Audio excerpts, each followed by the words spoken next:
pas de temps à perdre, on est directement sur cette ligne de départ du championnat du monde EDH à Tournai. Alors certes, c'est l'EDH, échappé du Hainaut, c'est des courses pour amateurs, mais aujourd'hui on a du très très très beau monde. On est à peu près 80 au départ, on est sur les championnats du monde amateurs de l'EDH. C'est une fédération qui n'est pas reconnue par l'UCI et c'est une fédération qui est tout coureur. Ça veut dire qu'on peut avoir tout le monde qui se présente sur la ligne de départ. Et pour vous donner une petite idée de qui est au départ aujourd'hui, on a l'ancien professionnel Stijn Vandenberg, un coureur qui a 40 ans, un des fidèles lieutenants de Tom Bonnen. Il est passé par l'équipe Unibet Davo, AG2R La Mondiale, Katusha, Omega Pharma Quickstep et AG2R La Mondiale, encore une fois en fin de carrière. Le mec a gagné des courses professionnelles, c'est un très très costaud. Alors chez les plus jeunes aussi, on a beaucoup de coureurs internationaux qui sont au départ sur cette compétition, avec comme exemple Carlis Walters Grundling qui est un laiton qui est troisième de son championnat national sur route chez les U23, un très très bon coureur cette année. Il a fait des podiums sur des grosses courses belges et il a gagné des étapes dans son pays, donc voilà. On a Blaine Kick aussi, un Africain du Sud qui lui s'est classé dans les 20 premiers des championnats africains sur route, donc c'est l'équivalent des championnats d'Europe mais UCI en Afrique, et il a fait 20e avec les professionnels. On avait Luc Brennan qui lui est un Britannique qui performe aussi très très bien. Félix Pouilly aussi, un ancien professionnel, pour ceux qui habitent le nord de la France, vous devez sans doute le connaître, un coureur qui est passé par Roubaix-Lille Métropole, et avant ça il avait été à Nogent-sur-Oise. Lui aussi pareil, un 4e de Paris 3 chez les professionnels, il a fait 4e de Paris-Roubaix chez les espoirs, un beau bébé. On avait Ryan Williams aussi, un autre coureur de Grande-Bretagne qui lui aussi enchaîne les beaux résultats toutes les saisons, et il est plutôt bon sur les courses à étapes. Et puis, toujours ceux qu'on a l'habitude par contre de rencontrer, des coureurs comme John Rosclos, qui a cette année gagné des compétitions élites en Belgique, avec par exemple la course de Koigem Gravel, la course de Brugelette, du beau monde. On a Axel Gilsoul évidemment, on a également Björn de Decker, on a, vous avez compris, on a du beau monde aujourd'hui à Tournai, et donc on est parti pour faire ce résumé. Alors je sais, pour les Français qui me disent chaque année quand je publie cette vidéo sur les championnats du monde, c'est les championnats du monde de Belgique. Oui, c'est encore mieux même, ce sont les championnats du monde d'une province de Belgique. Mais comme vous l'avez vu, il y a du beau monde. Et moi, mon objectif, je me suis préparé, c'est de faire le meilleur résultat possible. Vu les coureurs au départ, ça va être compliqué de gagner, mais on va mettre toutes les chances de notre côté pour gagner. Alors, sur les courses à l'EDH, ce sont des courses quand même qui sont relativement courtes, vu qu'elles font entre 80 et 90 km, entre 80 et 90 km. Souvent, ça part au début. Donc, je vais rester positionné au début pour essayer de prendre l'échappée. Et si ça ne fonctionne pas, on ira se mettre dans les roues pour profiter un maximum de l'aspiration. Donc aujourd'hui, je vais vous raconter comment je ne suis pas devenu champion du monde cette année, encore une fois. On va voir comment ça se fait que j'ai pas encore été champion du monde. Donc là, ça attaque devant. Alors, on a la caméra arrière pour le moment, mais en fait, à un moment, je vais prendre un trou et elle va se relever, donc on va voir plus que le ciel, et donc on ne l'utilisera pas sur la suite de la course, mais là, pour le moment, on utilise celle-là parce que ça nous permet, vu que je roule devant, de voir comment le peloton réagit derrière. Dans cette ligne droite, nous avons un magnifique vent de face. Vous verrez plus tard dans la vidéo, je ne vous l'ai pas mis tout de suite, qu'on a une petite montée bien sympathique, et puis la ligne droite que vous voyez sur la mini-carte à gauche, en haut à gauche, dans l'autre ligne droite, on aura donc évidemment le vent de face. Alors, vous voyez là, je suis bien affairé à rouler parce que comme je vous l'ai dit, je veux pas louper l'échappée. Là il y a un groupe qui est en train de se créer et donc je veux pas le louper, je veux être dedans. Mon objectif c'est d'être à l'intérieur du groupe avec les meilleurs et puis ne pas rouler, parce que vu la start list que je vous ai énoncée au début, forcément c'est compliqué de pouvoir prétendre à quoi que ce soit. Ça c'est le premier élément. Et le deuxième élément, c'est que il y a pas mal de coureurs qui courent en équipe. Le cyclisme est un sport individuel qui se court en équipe, et moi je ne suis pas dans une équipe pour cette saison 2024, donc je vais devoir composer un petit peu seul. Alors vous avez vu que je suis resté globalement bien placé sur le premier tour. Il y a un groupe qui va partir. Alors la composition du groupe qui arrive à s'échapper, c'est quand même un beau groupe. Hein. Alors, on va avoir dans ce groupe John Ross-Close, Ryan Williams, Gabriel Aderson, autre coureur d'ailleurs étranger dont je ne vous ai pas parlé, Félix Pouilly, Maxime Stevenard qui est le champion du Hainaut, et c'est lui qui m'a battu encore cette saison, et qui a pris le maillot de champion du Hainaut à l'EDH. On a Brennan Luc, on a Gauthier Rons, Kik Blaine Conrack, notre Africain du Sud, Étienne Claise, Grundlus Carlis Walter, notre laiton, Tommy Bayens et Thomas Morel, ainsi que, voilà, c'est tout. Voilà. Ce sont les 12 hommes qui vont réussir à s'échapper, et on va pas se mentir, ce sont les 12 plus forts. Alors, je sais, là je devrais vous dire, oui, j'aurais dû, je ne pouvais pas. J'étais placé, si j'avais le niveau, j'aurais pu suivre, mais les mecs sont dans un autre monde, c'est une autre catégorie. Je vous assure, ils ont attaqué une fois, 2 fois, j'étais dans les roues. La 3e fois, ciao, impossible de suivre. Et donc, on met le point 2 en marche, c'est-à-dire qu'on va rester placé, on va prendre les roues, et maintenant l'objectif, c'est de laisser faire les autres. Alors, qu'est-ce que je veux dire par laisser faire les autres? C'est que moi, je suis seul, j'ai pas d'équipe, donc je ne peux pas rouler, pas vraiment, parce que si je me mets à rouler, je grille une cartouche pour personne. Il n'y a personne dans mon équipe vu que je suis seul. Alors que les autres, ils vont peut-être se découvrir parce qu'ils ont un leader qui n'est pas devant, et donc ils vont pouvoir rouler. Vous avez vu sur le plan que je suis vraiment dernier. Alors ici, on est après 14 km, un truc assez rare pour être souligné. Ça débranche. C'est voilà, 14 km de course, l'échappée est partie, et on se retrouve dans le vent de face ici où personne ne veut rouler à 32 km/h. Voilà. Franchement, je le souligne parce que c'est assez rare que ça s'arrête de rouler d'une telle façon à l'EDH. Et en fait, ce qu'il faut comprendre, c'est que il y a toujours des beaux bébés avec nous dans ce groupe. Donc, le champion de Belgique et récent champion du monde UCI Grand Fondo, Björn de Decker est toujours là. Axel Gilsoul est toujours là. On a d'autres coureurs aussi, comme le sprinter qui aime bien ce circuit, Jonathan Paulus, qui est toujours là. Et donc, en fait, c'est sur ces coureurs-là que la responsabilité va un petit peu se mettre.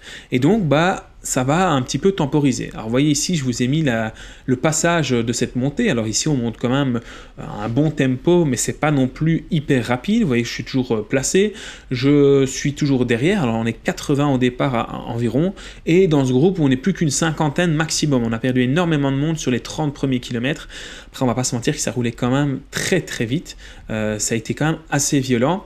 Et il faut se rendre compte qu'on n'est toujours pas sur le tour le plus rapide. Je vous ai pas mis le tour le plus rapide, c'était le tour numéro 5. Comme vous voyez à gauche, il y a la liste des tours rapides. Et donc vous pouvez voir si on a été plus ou moins rapide selon les passages à différentes étapes de cette compétition. Alors, on est au kilomètre 37,6. À nouveau, ça temporise. Forcément, on a toujours le vent de face. Et donc moi, je ne vais pas me stresser. On a un début de course où on va aller très vite jusqu'à la fin de course parce que j'ai vraiment respecté mon schéma de course, c'est-à-dire rester le plus possible dans les roues, ne pas vraiment faire d'efforts. Là, je vous remets un petit dernier plan de caméra arrière, mais vous voyez qu'elle a bougé. On va remonter un petit peu parce qu'on a passé la mi-course et donc il faut un petit peu se replacer. Je sais qu'il y a environ 12 coureurs devant, il y a 11-12 coureurs à l'avant, mais je ne sais pas exactement combien de temps ils ont d'avance. Forcément, on est chez les amateurs, il n'y a pas d'oreillette, il n'y a pas d'infos, il n'y a pas d'ardoise, on n'a pas trop d'informations. C'est un circuit quand même où même s'il y a 2 belles lignes droites, elles sont quand même sinueuses, donc on ne voit pas spécialement. Si l'échappée a pris 40 secondes, en fait on ne les voit pas devant nous, donc on n'a aucune info, donc on ne sait pas où ils sont. Donc je vais, après la mi-course, c'est-à-dire maintenant, me remettre à l'avant, et j'ai bien fait parce que c'est à partir d'ici que ça ne va plus débrancher. Donc voilà, on va avoir de multiples attaques, on va avoir des coureurs qui vont tenter le tout pour le tout, surtout que comme je vous le disais, on a des coureurs encore costauds qui sont dans ce groupe et donc qui veulent tout faire pour rentrer, et moi là-dedans je dois être malin. C'est-à-dire que, à raison, vous me reprochez souvent de parfois en faire trop, de mal courir, etc. C'est normal, hein. Moi, je suis là pour m'amuser, donc parfois, je flingue un peu ma course juste en roulant très fort. Mais donc, il faut que je sois malin, d'accord ? Donc, il faut que faut vraiment que je calcule mes coups de pédale, que je compte mes coups de pédale, que je fasse très attention. D'ailleurs, j'ai oublié de vous dire, mais on a les 2 champions d'Europe qui sont là, hein, le champion d'Europe Elite EDH et le champion d'Europe Master EDH. 2 coureurs évidemment, comme vous vous en doutez, qui sont très costauds. Le coureur élite plutôt taillé pour les sprints, le coureur master plutôt taillé pour les échappées au long cours. Donc voilà. Alors ici, je vais discuter un petit peu avec le champion d'Europe, justement. Vous avez personne devant, les gars? Ah, oui, je comprends mieux. 15?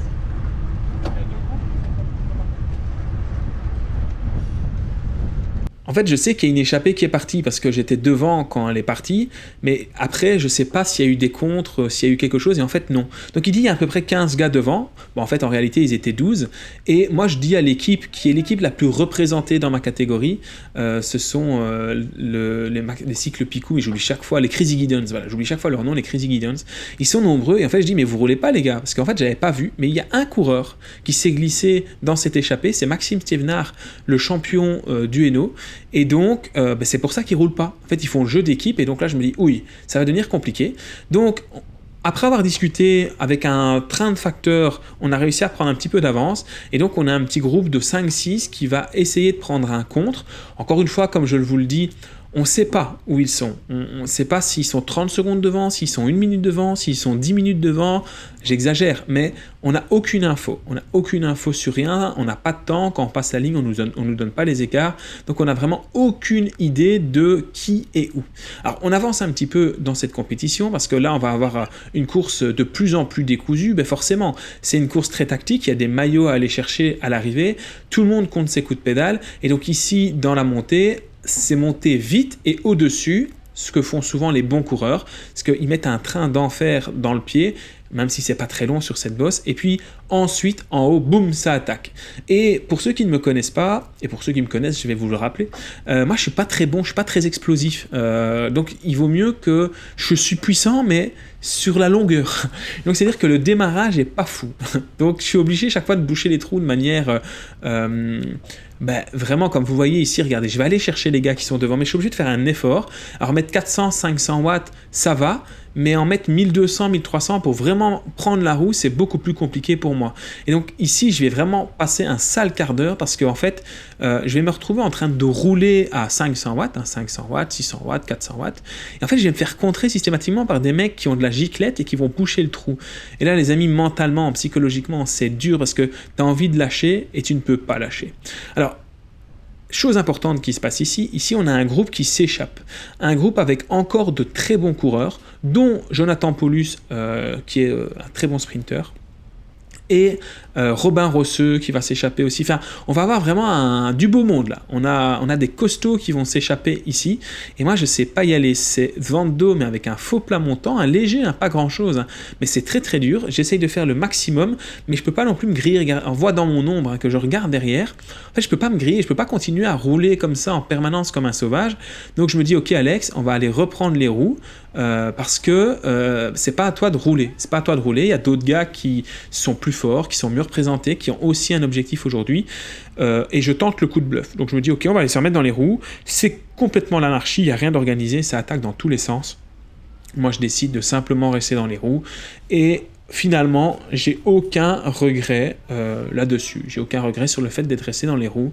Ça va attaquer. Moi, je vais rester dans le peloton. On a un groupe de contre qui va partir et qui va nous coller environ ici une petite minute. Ils vont nous prendre une petite minute. On est déjà au 53e kilomètre. Il reste environ, je dirais une quarantaine de kilomètres, une trentaine de kilomètres. Donc, forcément, on a plutôt intérêt à faire attention, à pas se mettre trop dans le rouge. Et si jamais, parce que là j'ai déjà testé, en fait j'essaye de rouler mais ça ne collabore absolument pas, ce qui arrive souvent dans le cyclisme. Pour ceux qui ne connaissent pas, en fait, personne n'a envie de faire un effort pour quelqu'un qui n'est pas dans ton équipe, c'est logique. Tu vas pas te sacrifier, tu vas pas te tirer une balle dans le pied pour quelqu'un d'autre. Donc les gars qui font des efforts, soit ils le font parce qu'ils n'ont pas d'équipier devant et donc ils sont en train de rouler, mais avec 20 gars à l'avant, tout le monde est quasiment représenté et donc derrière il n'y a plus aucune organisation. Ça veut dire que les gars vont essayer d'attaquer pour prendre de l'avance, mais s'ils voient que tout le monde les suit, ils se relèvent et ils ne vont pas continuer un effort pour les autres. Donc voilà, c'est un sport très individuel quand on se retrouve un petit peu en 1 contre 1, comme c'est le cas ici. Alors quand je dis 1 contre 1, on est peut-être encore 30 dans ce groupe, mais comprenez-moi, il n'y a plus vraiment de jeu d'équipe à ce moment-là. Donc voilà, ici on a 2 équipiers qui se mettent à rouler devant, qui essaient un petit peu d'organiser, mais le problème c'est qu'à 2, c'est pas assez, c'est pas suffisant sur un parcours exigeant comme aujourd'hui. Il faut vraiment être très très fort pour pouvoir rentrer et revenir sur les gars qui sont devant, en sachant que les gars qui sont devant, ils ont réussi à sortir, donc ce sont les plus forts. Il y a quand même très peu de chances qu'ils s'écrasent. Ça peut arriver, hein, mais il y a quand même peu de chances qu'ils s'écrasent. Donc voilà, on est parti dans cette ligne droite, hein, je vous rappelle toujours avec un vent défavorable, et donc ici, je vais parler avec Axel, numéro 3 devant moi, hein, avec le maillot de champion de Wallonie. Il est devenu champion de Wallonie cette année, on avait vu cette vidéo, et donc là, Axel va me dire, mec, essaye de sortir, regarde, ça se regarde.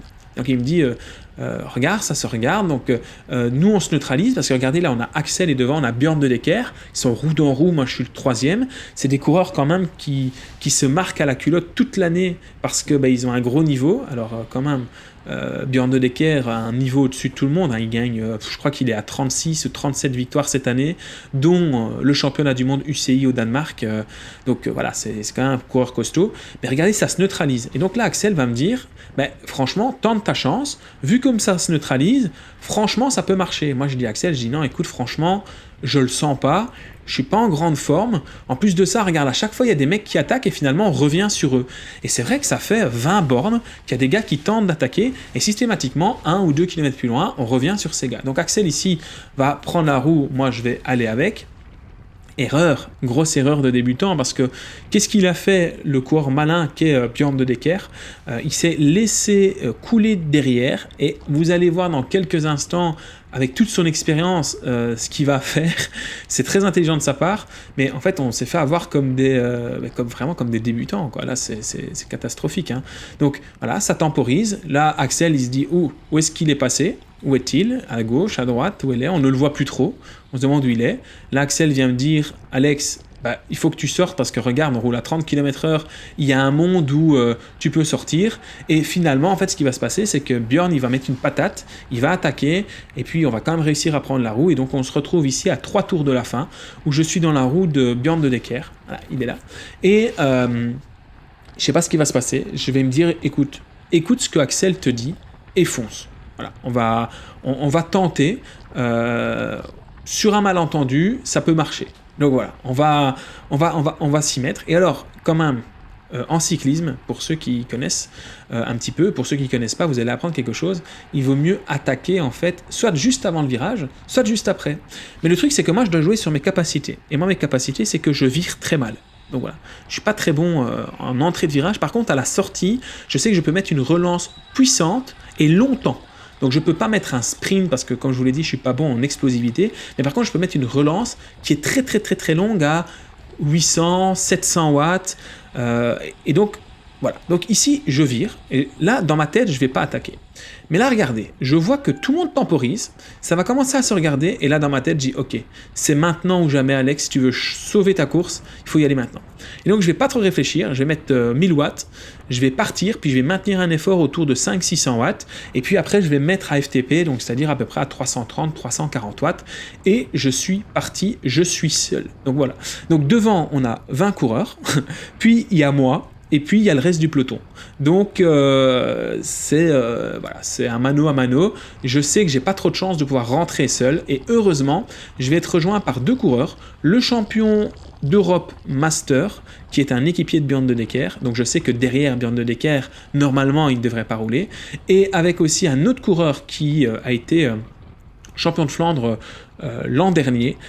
C'est Mauro Verleyen, qui porte le Dossard 13. Alors, là, je vais vous mettre une séquence un peu plus longue pour vous montrer à quel point il y a une grosse différence au niveau de ce tour-ci et le tour qui est après. Regardez les secondes des relais. Donc on a vent de face ici, on roule à bloc, on prend des gros relais, parce que là moi je suis déjà sorti seul pendant un bon 500 mètres à ce moment-là. Je suis parti à 1h34 en échappée. Derrière, les 2 autres coureurs ont dû aussi faire un gros relais de 400-500 mètres pour me rejoindre. Et puis ici, il faut continuer à faire des gros relais, vent de face. Mais tout à l'heure, ici, souvenez-vous, on était à 33-34 km/h. Et là, on est à 41 km/h.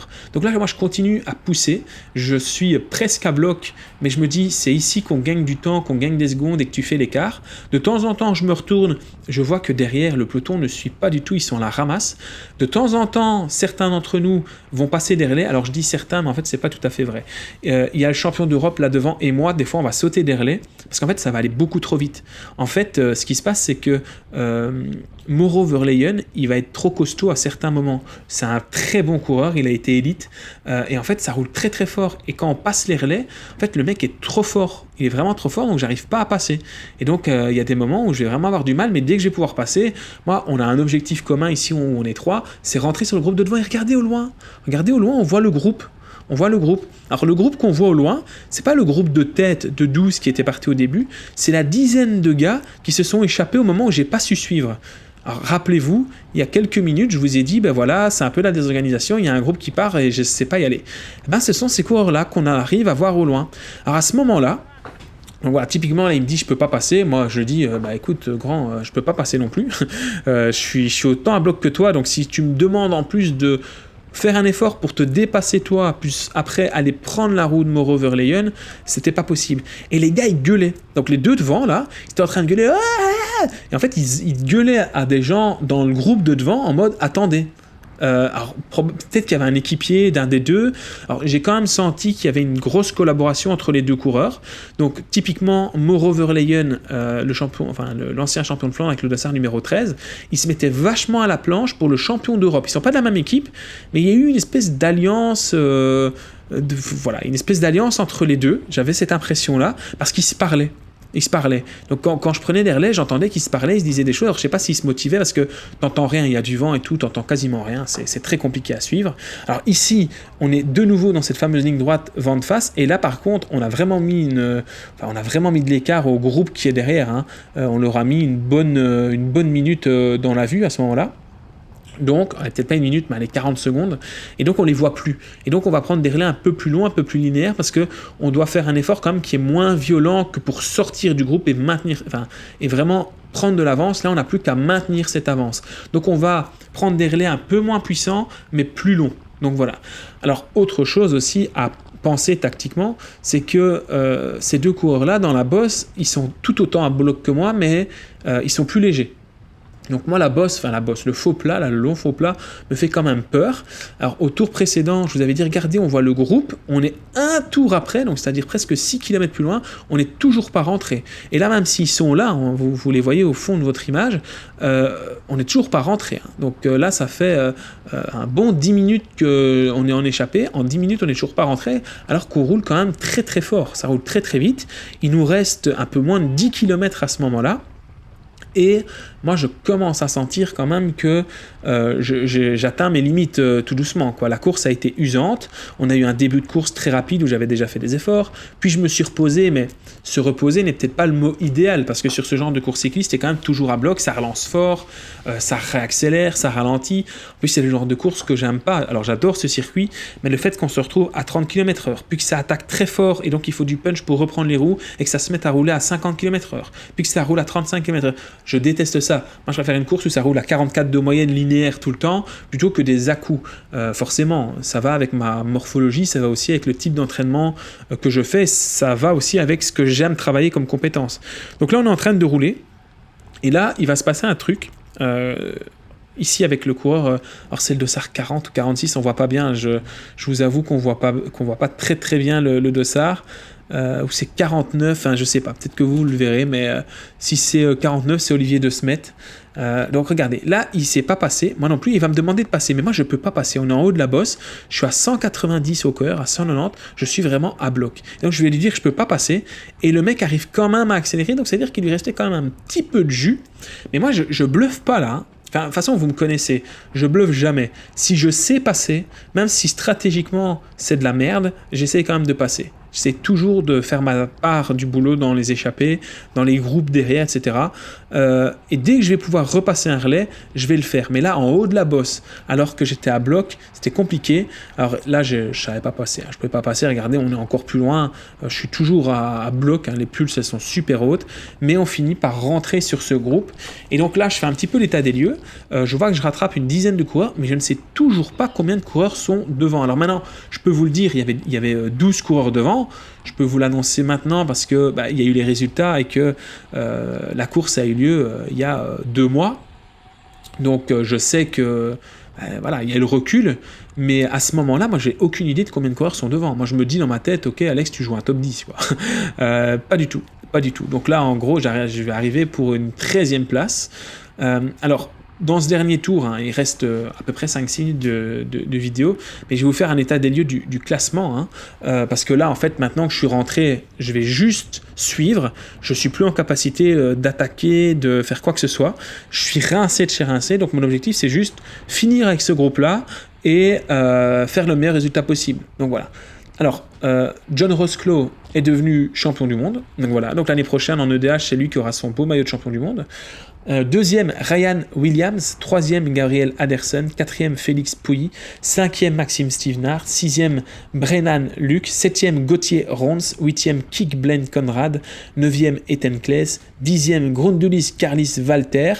Donc déjà, dans ce top 10, vous avez que des noms de gars que je vous ai cités au début et qui ont soit été professionnels, soit sont actuellement professionnels, soit sont dans des structures pro et vont devenir professionnels dans les futures années. Donc franchement, un monde d'écart. C'est pour ça que certains disent « Ah ouais, mais les courses EDH, c'est des courses de village. » Oui, c'est vrai, c'est une organisation de village faite par un passionné. Mais le niveau des courses, en fait, vu que tout le monde peut s'inscrire, on a vraiment des machines et c'est vraiment très, très, très difficile. Alors, 11e, on a Noah Morel. 12e, on a Robin Rossieux. 13e, Jarn Varderhagen. 14e, Gatien Brunner. 15e, Mauro Verleyen.